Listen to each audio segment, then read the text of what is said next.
As I was making this script, I was planning to make this video to be over the top like Awooga, a tomboy waifu?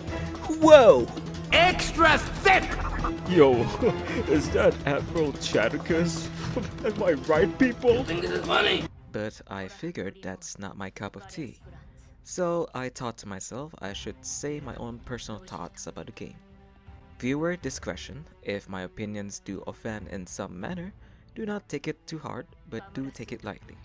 Also, I'm sorry in advance if I do so. To put it simply, I love Sunbreak. As I have already spent 80 plus hours on the expansion, it's a vast improvement compared to its base game. They fixed the wall running mechanic, albeit still a bit janky sometimes, adding 2 new maps as well as some new monsters. Apart from that, they added 2 new wirebug skills to each weapons and somewhat improved the buddy system. Oh, and AI hunters are brought into the mix.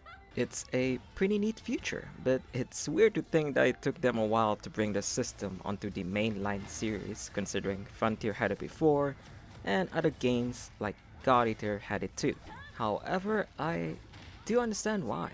I mean, I'm not gonna lie, the AIs in this game are just so broken. First of all, they cannot be carded, which is, again, completely crazy. But second of all, yeah, they're strong. I'm not gonna lie, they are strong. And if there's 5 hunters in one quest, that quest is gonna end really quick. So it's highly understandable why this is the case because of, well, all those things I've just said. Now, let's talk about the monsters. They are an okay addition for the time being. Fighting Espinas was an awesome experience, and having the MH4U monsters back were pretty cool too. Also, Carpacions are back.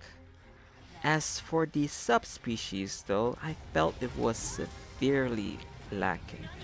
Was hoping for at least Azure Rathalos and Pink Rathian to make an appearance, but maybe they'll be back in the future updates? Question mark? I don't know. Honestly, I just felt the monsters were kinda lacking.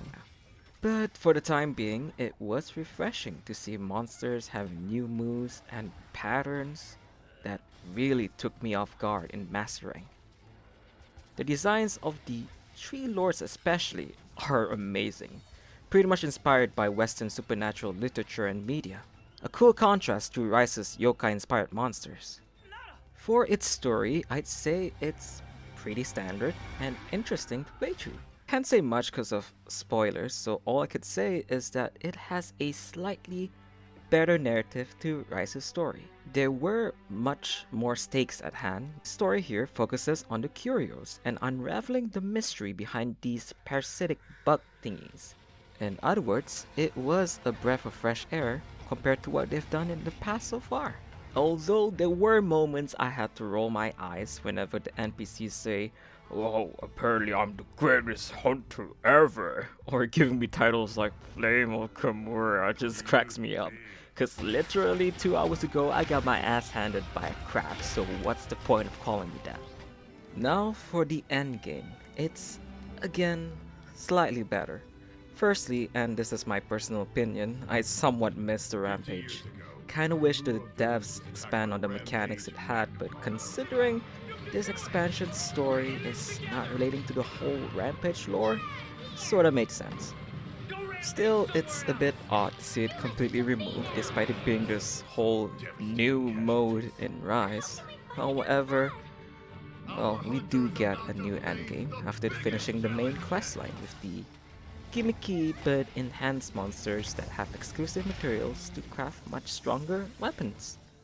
As I was writing this script, I've already reached Master Rank 100 and had already fought the hidden monster, but the journey to get there was a total slog if I'm being honest, and the whole grind to reach there was ugh.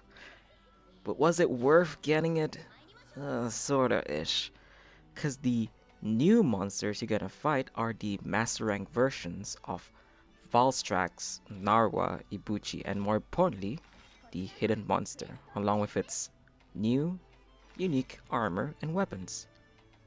Again, it was kind of boring in farming MR points with the same quests over and over again. Although I'm not sure if the monsters of the future updates will be locked to mastering 100 only.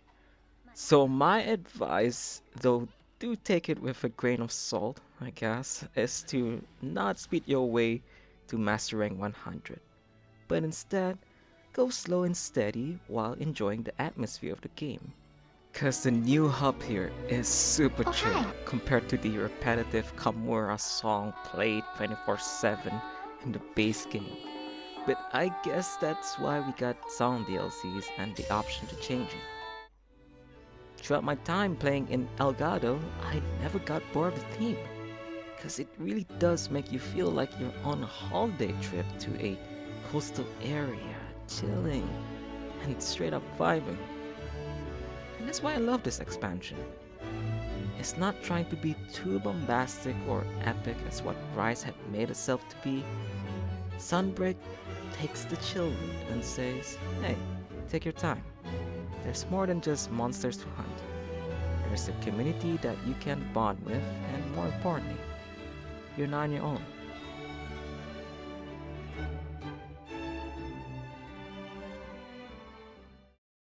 Thank you for watching. I know this is something I don't usually do, but would like to try something new cause this game is super good. I highly recommend buying it. Let me know in the comment section what you guys think about the game. If you guys would like to support the channel, I have a buy me coffee profile you can donate to. If you guys would like to see more of this review-ish style. With that in mind, I'll see you guys next time. Bye!